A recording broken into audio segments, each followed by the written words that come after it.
Cum te vezi pe tine? Ești o persoană curajoasă, ești o persoană puternică, ești o persoană frumoasă. Ce părere ai tu despre tine? Păi, despre mine îi las pe alții să-mi zică dacă sunt frumoasă sau nu, nu mă laud eu, ci aș lăsa pe alții să-mi zică dacă sunt frumoasă sau nu. Într-un fel mă văd curajoasă pentru că simt că atunci când cineva mi se face să-mi zică ceva de rău, eu îi zic înapoi opusul răului.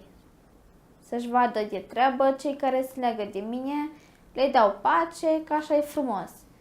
Și, într-un fel, dacă lăși în pace pe cineva, și el te va lăsa în pace la final.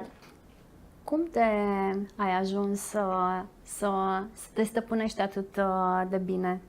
Păi, cu încetul am realizat unele chestii că e mai bine să te stăpânești și să te controlezi decât să fii agitat și să fii agresiv, mai bine să te controlezi cu furia, cu starea de spirit echilibrată între rău și bine. Te ajută și mama ta la lucrul ăsta? Cum te înțelegi cu mama? Cu mama mă înțeleg ca două BFF, adică tradus să rămână cele mai bune prietene din engleză, vine traducerea, și mă înțeleg și cu tata uneori. Cum v-ați descrie fetița?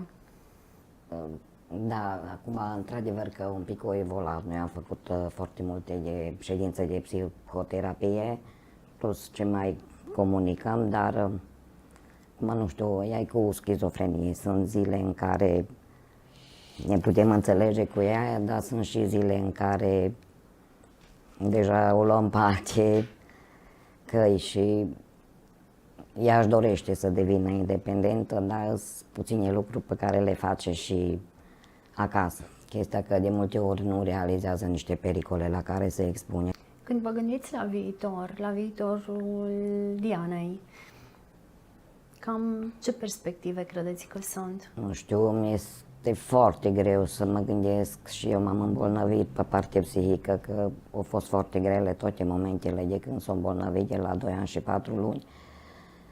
Și mă gândesc cumva cu groză, să zic așa, pentru că atâta timp cât ai mama, tata lângă tine, e ușor pentru ea, că putem să o ajutăm.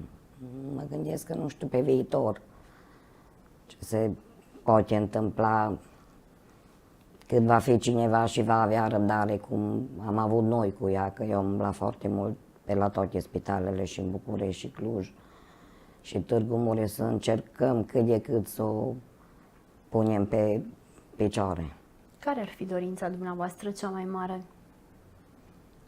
Nu știu, de exemplu, cum e centrul ăsta, ASOC, unde merg tinerii, poate că ar trebui făcute și să-i ducă pe o perioadă de 2-3 zile, pentru că sunt foarte mulți părinți, cum sunt eu, care deja sunt doborâți de problemele astea și ar fi o gură de oxigen, să zic așa, pentru ei, ca să mai iasă din tensiunea, din, nu știu, pentru că e greu.